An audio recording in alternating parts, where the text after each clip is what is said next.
On today's video, Maker's Mark versus Jim Beam Repeal.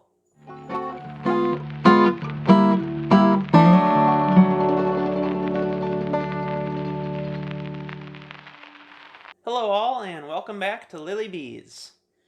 On tonight's video, we're moving on to the right side of our bracket. We're still in the first round, but we're going to almost be done with that. We'll be done this week. So this is the second to last matchup of the first round. This week we have Maker's Mark versus Jim Beam Repeal Batch. So I'll tell you a little bit of specifics about each of these bottles. Jim Beam Repeal, I think, is about a $25 bottle, 20 to 25. I've seen it for less in different areas, but I paid a little bit more because I thought it was cool. And I'm glad that I did, because when I know what I'm having, I haven't blinded this in anything, but when I know what I'm having, I know that I really liked this bottle. This is an 86 proof, non-chill filtered Kentucky straight bourbon, and it's the limited edition Repeal Tribute, so that's pretty cool. Don't see much else for specifics. This was done in honor of the 85th anniversary of Prohibition's repeal. So that's kind of cool. It's got a neat label on the bottle. And then we have the classic Maker's Mark. This is a 90 proof. Not many specifics on this. It doesn't talk about the filtering at all. So if I had to guess, I would say it is chill filtered, but correct me if you know differently on that. And that's about it, just the standard Maker's Mark release. So let's get into it. We're starting off tonight with the non-taped glass. This has a nice sweet nose to it. I like that these are both pretty similar in proof and that they're lower proof, and so we're not getting a ton of that from the last couple weeks, a ton of that alcoholic in-your-face ethanol. It's sweet, I would say mellow. I'm smelling maybe like an orange peel. And then just a little bit of kind of that vanilla type smell. Let's go in for a taste on that one.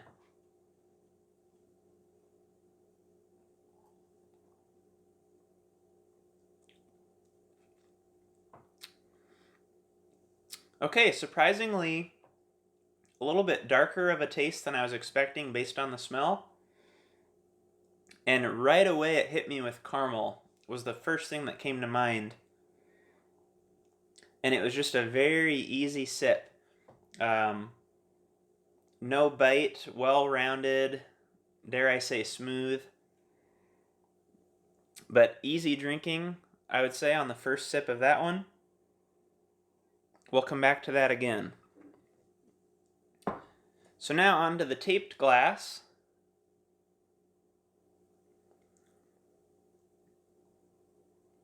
The nose on this is a lot softer. I'm not really picking much up at all.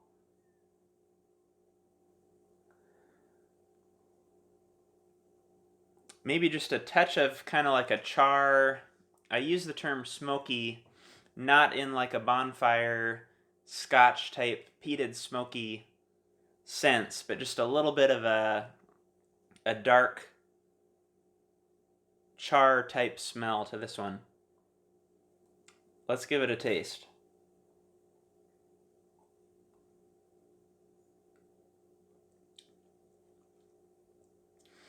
Okay, it definitely has the darkness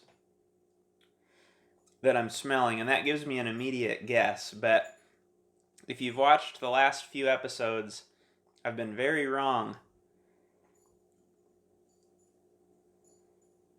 This has a dark, I would almost say maturity to it, which I could be wrong about, but it just feels more aged than this one. Less artificial. It's more of a natural flavor.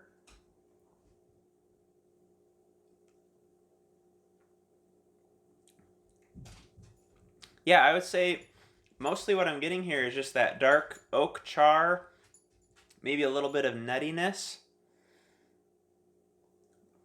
And that's really it on that one. Let's go back to our first glass one more time.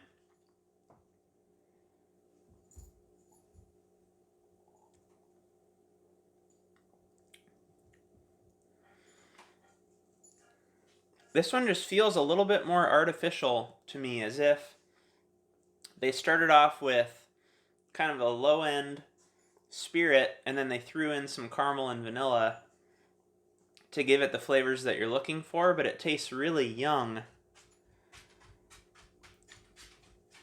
I don't know. I feel like if this one was either one of these and it was like the next step up, so let's say there was like a maker's cask strength or special release or something, that it would just elevate this to the level where I would like this to be. Same thing here, if there was something just the step or two above. But I think for tonight's matchup, I'm going to go with our taped glass.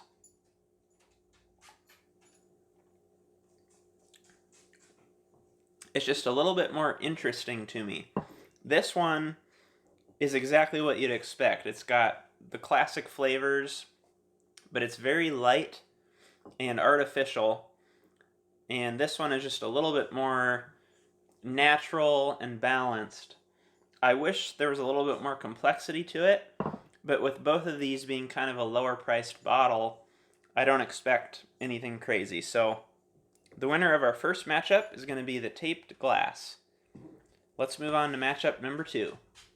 Okay, matchup number 2 of the night. I'm excited about this one. These are both somewhat local products, and so this will be a good one. We have the Cedar Ridge, and I think this is also one of the few where it's the same distillery facing off in the first round against itself. And also, I think this is one of the few first round where we have a bourbon versus a rye. We have the number 9 red cask. This is kind of an interesting one. This is, you'll have to look into it, but this is actually a Slipknot whiskey, so pretty interesting. Do your own research there. It is a 94 proof, I believe. It always confuses me when they only give the ABV, so you've got to do your own math. And that's finished in red wine barrels. And then we have the Cedar Ridge Port Cask Finished Rye. So these are both finished bottles as well. It's a really interesting matchup. This is a 105 proof. So we're just a little bit higher in proof here. We'll see how that shows up. And this is also finished in port wine casks. So we're kind of similar here. Both red wine finished. We're going to start with the non-taped glass.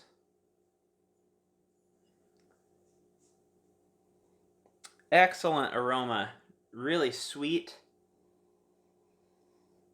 Kind of sugary. There's like I want to say brown sugar, but to be honest, I don't know what brown sugar smells like.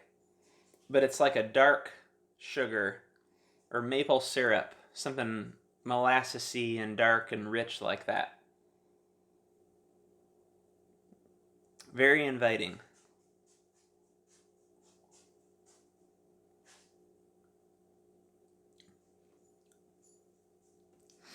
So that has a really nice sweetness and mouthfeel.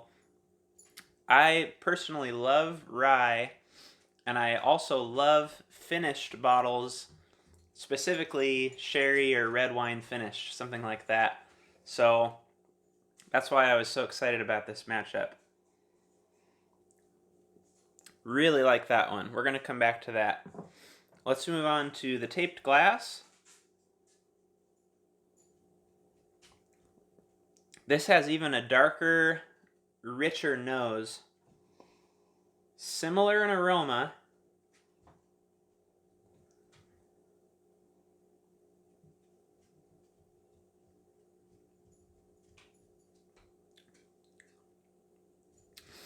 Oh, wow. That's good.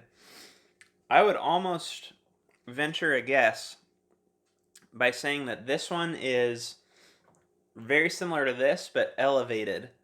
So to me, this one's a little bit stronger, a little bit spicier, and I actually didn't make a guess on our last matchup. But my guess here is that the taped glass is our port finished rye, but we'll see how that shakes out. Let's do one more taste of each here.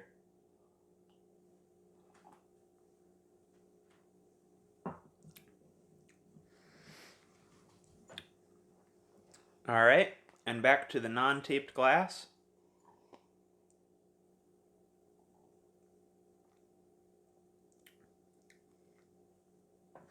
They're both very good, but I think the winner for tonight is going to be the taped glass. There's just a little bit more to offer than what I'm guessing is this one, but regardless, there's a little bit more to offer than this glass. It's a little bit stronger, more complex. Flavors are elevated. The aroma is very, very pleasant. So that's our winner. Let's see how we did. Okay, so how did we do? Looking at my main bracket, which has been the bracket that I've featured on all of the videos. My other two are off camera, but I'm filling those out as well, following the results. We had our makers versus our repeal batch. The winner was the taped glass, and my guess was that that was the repeal batch, and that's also who I had as my winner. So, what was the winner of match one? The Jim Beam. The Jim Beam. All right, we finally got one. Now, moving on to our second matchup, the Cedar Ridge Port Cask Rye versus the number 9 Red Cask. My guess there was that the Port Cask Rye won, and that was also who I picked, was the taped glass. What was the taped glass? It was the Port Cask. All right.